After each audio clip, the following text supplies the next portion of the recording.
las verdades, prefiero no dar. 5 de la tarde, 6 minutos en todo el país. Seguís escuchando Habladurías Universitarias y como cada miércoles llegó el momento de compartir con ustedes una nueva columna de Nuevas Fronteras que tiene como conductor a Manuel Hale y a quien ya rápidamente le damos la bienvenida para invitarnos nuevamente a pensar un poco. ¿Cómo estás, Manuel? Buenas tardes. Hola, buenas tardes. Bueno, vamos a invitarnos a lo que decíamos recién, a pensar un rato, a construir a partir de este espacio de comunicación, a sembrar puntos de vista y conciencias en pos, de los objetivos que atienen a su organización. Sí, que podríamos sintetizarla con la búsqueda de una formación ciudadana, ¿no? De la construcción de una sociedad donde los ciudadanos seamos más conscientes y más protagonistas de las decisiones que se toman y que afectan nuestras vidas, ¿no? Perfecto. El programa pasado introdujimos un poquito en lo que eran los objetivos principales de este espacio, a diferencia de lo que sucedió el año pasado. Hoy, ¿con qué vamos a continuar? Y hoy no podríamos esquivar el tema de las elecciones, porque tenemos este domingo las elecciones provinciales y me parecía que es un hito fundamental en la vida ciudadana, así que no podíamos esquivar este tema, me parece. Y más en un momento donde hay muchísimas más dudas que certezas, ¿no? Por lo general siempre es así, pero en este caso y en particular, teniendo en cuenta lo sucedido hace muy poquito, hay muchas más en las provincias. Sí, sobre todo porque creo que hay conciencia de que se está eligiendo algo muy importante respecto del rumbo que vamos a tomar.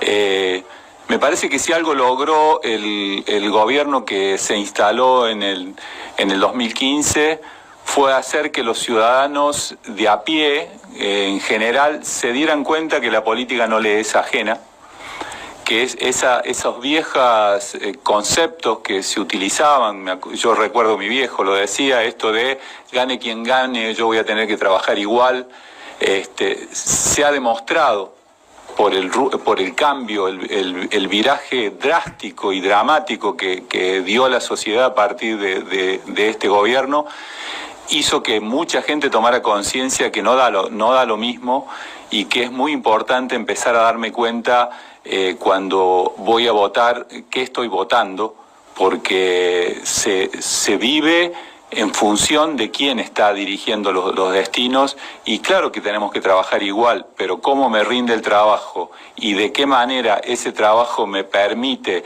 vivir mejor o peor, tiene muchísimo que ver, y creo que esa conciencia ha hecho que estas elecciones de este año, en general, las tenemos nosotros en la provincia, pero durante el año va a ser en todo el país, hay conciencia en general de que es muy importante saber qué estoy haciendo, qué estoy eligiendo.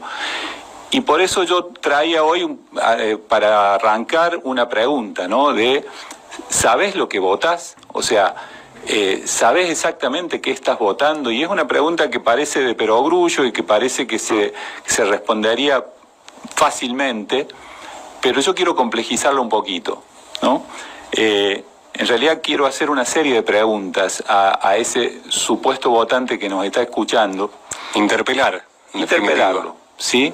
Porque aunque parezca obvia, la respuesta me parece que no es tan obvia y que tiene otros cortes y tiene otras profundidades que a mí me gustaría ayudar a que las miremos juntos, ¿no? La primera pregunta que le haría es si sabe qué elementos de la realidad va a tomar para elegir ese voto, para decidir ese voto. Si es consciente de qué elementos de la realidad está tomando y por lo tanto si es consciente de qué elemento está dejando fuera, ¿no?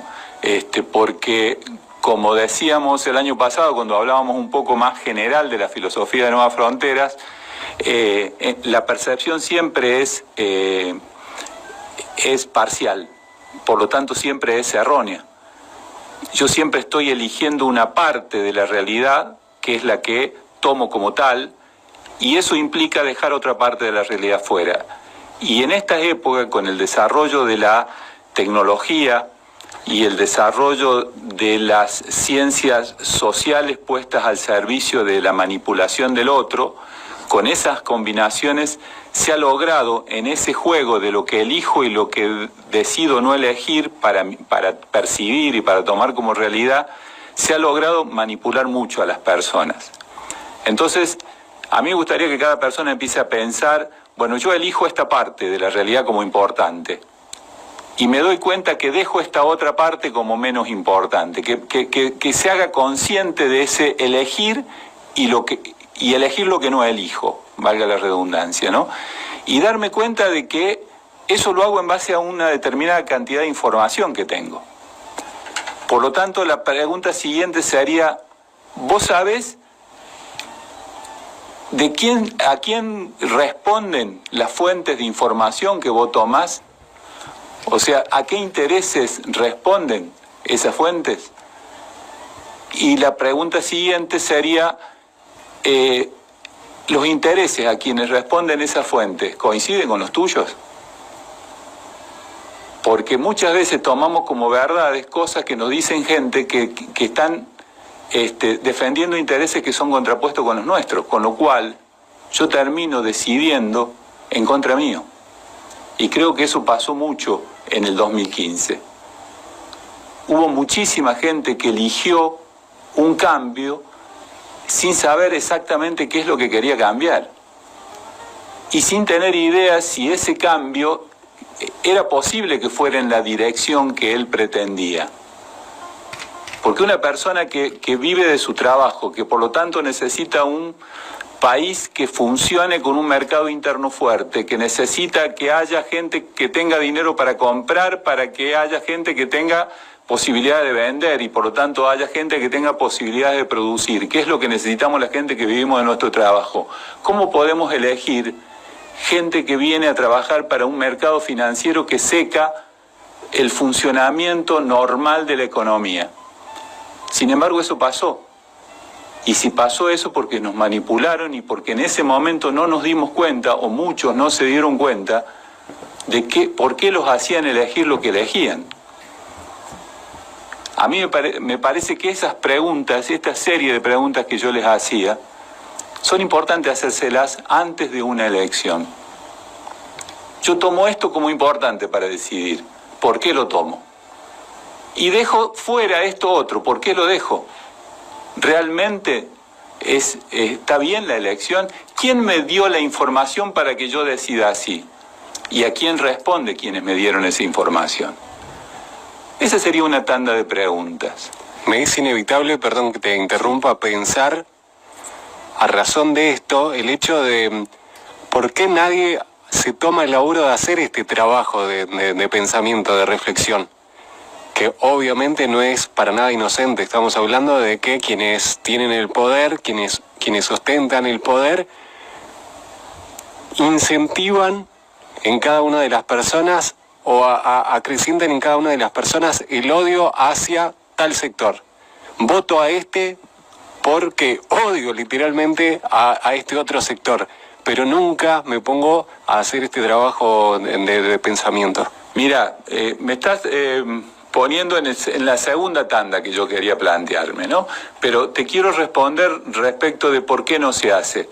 Yo creo que hay todo un trabajo de direccionamiento de la psiquis, de la inteligencia de las personas hacia el pensamiento cerrado.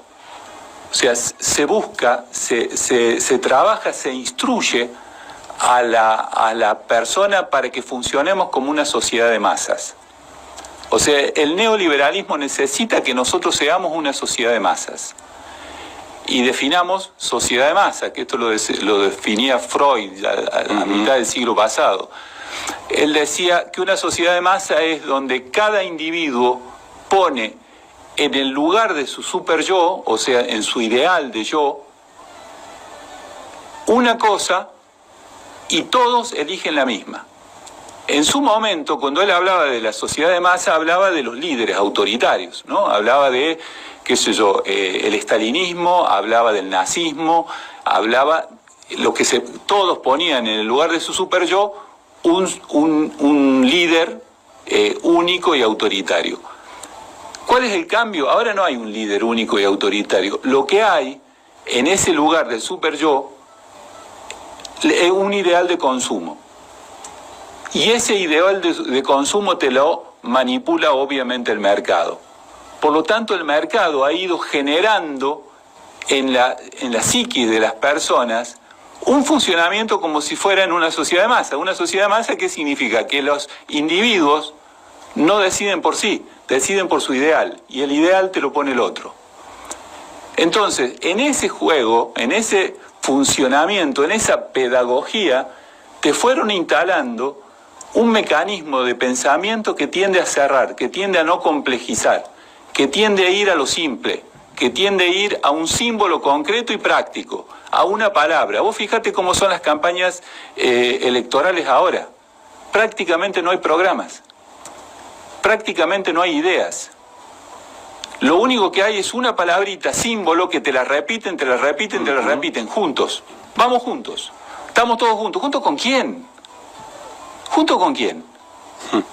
Que lo voy a ver ahora al final de la columna. Quería que hablemos concretamente de estas campañas de Río Negro, pero para no irnos del tema, para no irme tanto por las ramas, en la segunda pregunta, en la segunda tanda de preguntas, iba a esto que dijiste vos recién. Pregúntate, le diría a ese votante imaginario que nos está escuchando, pregúntate si votás a favor de un proyecto o en contra de alguien.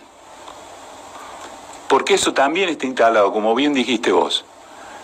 Nos llevan a votar por las emociones primarias y nos manejan las emociones primarias. Porque esa persona no solo estaría bueno que se lo pregunte para decidir mejor su voto, sino porque su vida está armada de esa manera. La persona que vota por odio, en general, las cosas que hace en su vida las hace en contra de. Por lo tanto, va como viviendo en contra.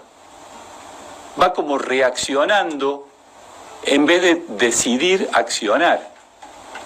Esa pregunta debería hacérsela no solo para ver cómo vota, sino también para ver cómo vive, porque la pregunta al final sería, ¿vos vivís por amor o vivís por odio? ¿Cuál es el eje? ¿Cuál es la emoción central que mueve tu vida? Porque te puedo asegurar que si nos ponemos a preguntar y a revisar la gente que vota por odio, si ellos se revisaran, yo te diría que en 9 de cada 10 casos viven por odio, aunque no se den cuenta. Y estaría bueno que se den cuenta. Estaría bueno para ellos fundamentalmente, pero también para nosotros que somos sus conciudadanos, porque somos sus socios. Este es otro concepto que se perdió en el tiempo. Sociedad viene de que somos socios. Por lo tanto, yo no puedo vivir aislado de los intereses del otro si es mi socio.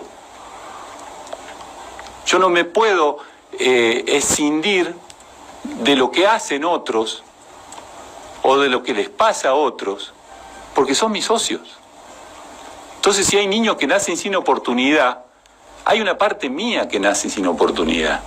Y eso nos la han quitado. Nos han quitado la capacidad de compadecernos. Nos han quitado la capacidad de sentir lo que le pasa al otro. Todo eso se juega en esta elección. Entonces me parecía interesante reflexionar sobre estas cosas. Yo quería decirles, en general la política se ha ido empobreciendo y perdiendo capacidad de análisis y capacidad de discusión y capacidad de reflexión. No es que antes funcionaba bárbaro. En general también había vicios. A ver, antes, si yo hago un pequeño raconto, cuando digo antes, te digo cuando yo era joven, por ejemplo, se votaba por ideología, por identidad política, por viejos dogmas, por la economía de coyuntura, por la apología de la ignorancia. También había gente que por no reconocer que eran ignorantes seguía votando lo mismo y se repetían. Aquella vieja antinomia peronistas y radicales. Vos le preguntabas, ¿y por qué sos radical? Y cuando te entraba a explicar y lo hacías reflexionar, te dabas cuenta que no tenía mucha diferencia con el peronista, pero parecía que eran blanco y negro.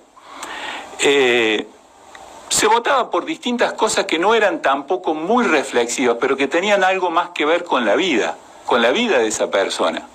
Aunque sea repitiendo dogmas, aunque sea repitiendo conductas, pero tenía que ver con ellos. Últimamente, Eso ha ido cambiando y ahora, en general, la gente vota por falsas opciones que le armaron en base a ficciones, a realidades inventadas, a mentiras, la famosa fake news, ¿no? Hay gente votando en contra de cosas que no existen. Yo quiero traer acá un ejemplo que me parece súper gráfico, ¿no? Que es lo que pasó en Brasil con el triunfo de Bolsonaro. O sea, hubo miles, millones de negros que votaron a un tipo que odia a los negros. Hubo miles, millones de pobres que votaron a un tipo que dice que a los pobres había que matarlos a todos. ¿Cómo fue eso? ¿Qué pasó? Y si vos te pones a analizar cómo fue la campaña, te das cuenta que hubo muchísima gente que creyó a pie juntilla y sin revisar, sin analizar, sin reflexionar, cosas que eran imposibles que fueran verdad. O sea, el candidato opositor, el candidato del PT, el que perdió, era un profesor universitario. Hubo una campaña 2 días antes de las elecciones a través de WhatsApp, donde decía que ese profesor cuando daba clase pasaba videos pornográficos de los alumnos. Cualquier persona con 2 dedos de frente que se pueda analizar dice, eso no es posible, no puede pasar eso, no es verdad. Hubo millones de personas que votaron en contra de ese candidato creyendo esa mentira.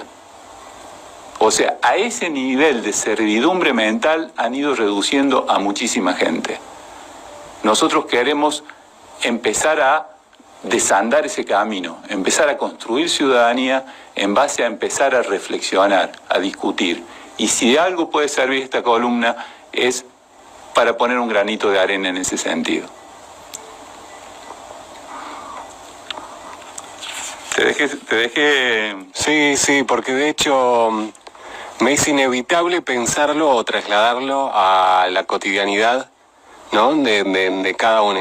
Me es inevitable, porque de hecho lo vivimos. Y también me ponía a pensar, vos hablabas de votar por amor o por odio. Sí, por amor o por adhesión a algo, a un proyecto Claro. de vida, ¿no? Y me era inevitable pensar o relacionarlo a votar por deseo o por mandato. Exacto. ¿No? Votar porque deseo votar y porque deseo votar a alguien en particular, o votar porque alguien me dijo que tengo que votar y a alguien en particular. Sí, yo lo relativizaría la palabra deseo, porque el deseo también está muy mediatizado. Hay muchísima gente que desea algo que no le conviene desear, ¿no? Y eso está muy manipulado. Con esto que yo te decía de la entronización del consumo dentro del super yo o del yo ideal de cada persona, hay mucha gente deseando algo que en realidad no va a favor de sí misma, ¿no?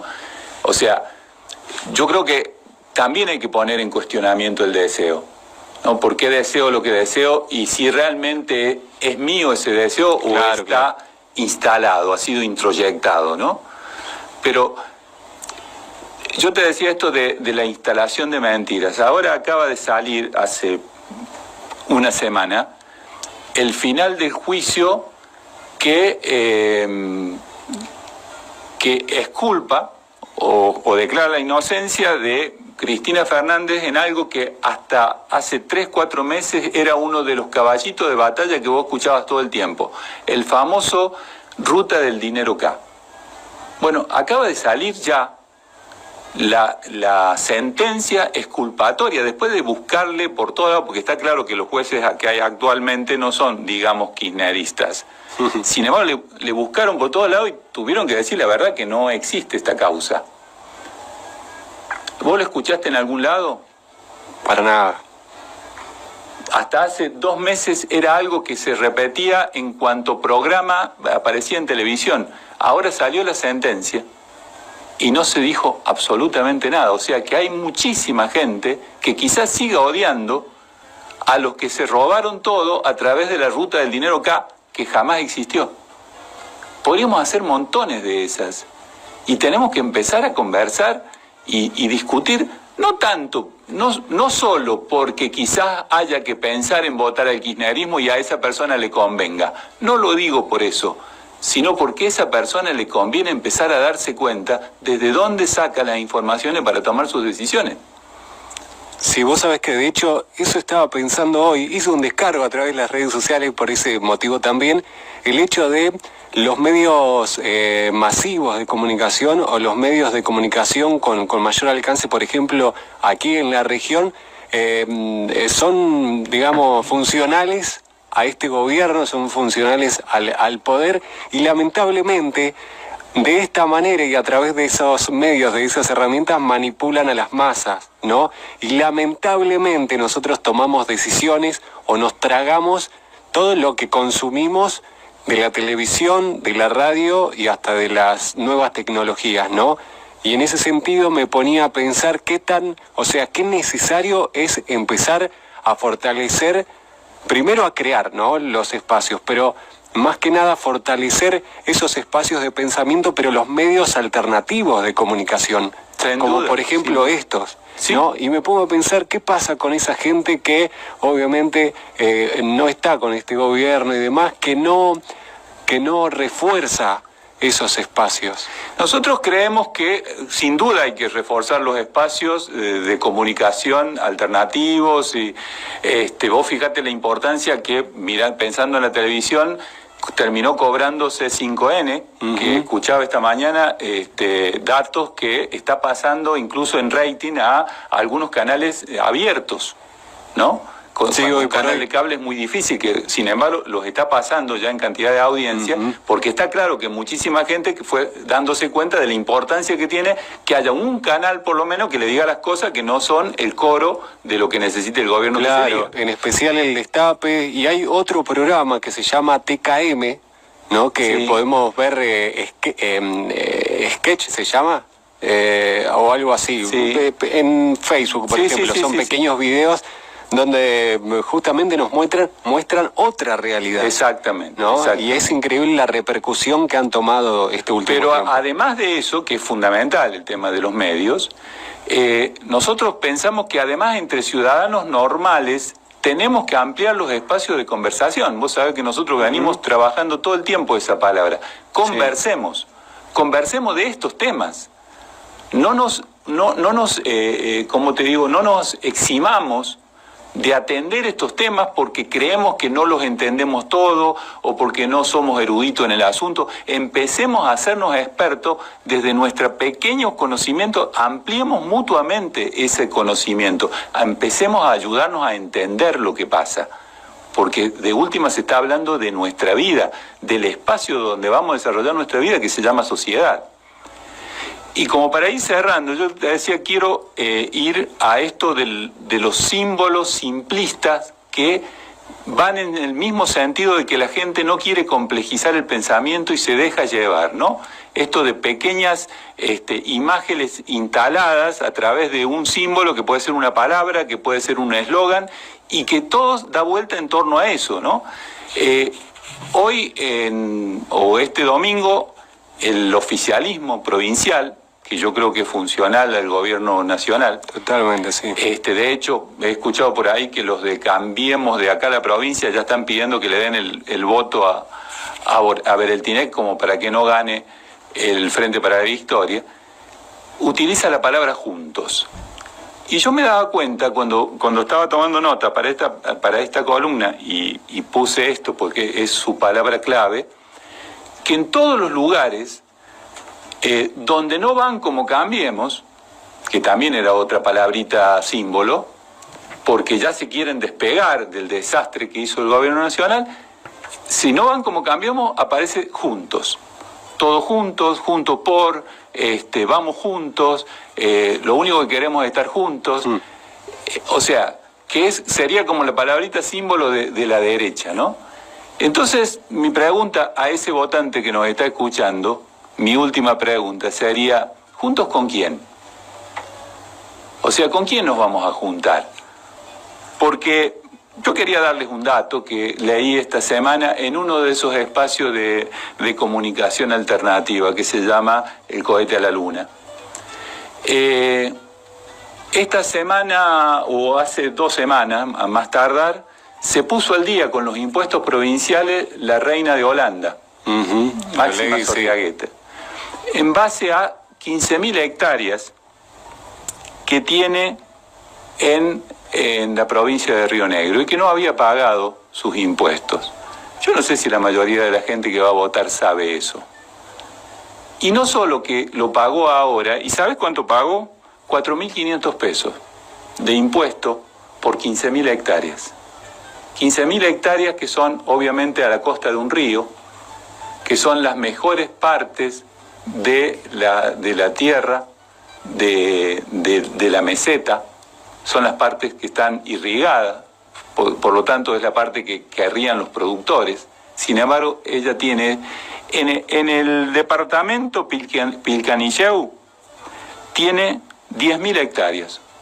O sea que esta reina tiene un tercio del departamento y paga 4.500 pesos de impuesto atrasado. Y no solo que lo pagó atrasado, sino que la provincia le condonó el 40% como si fuera un pagador al día.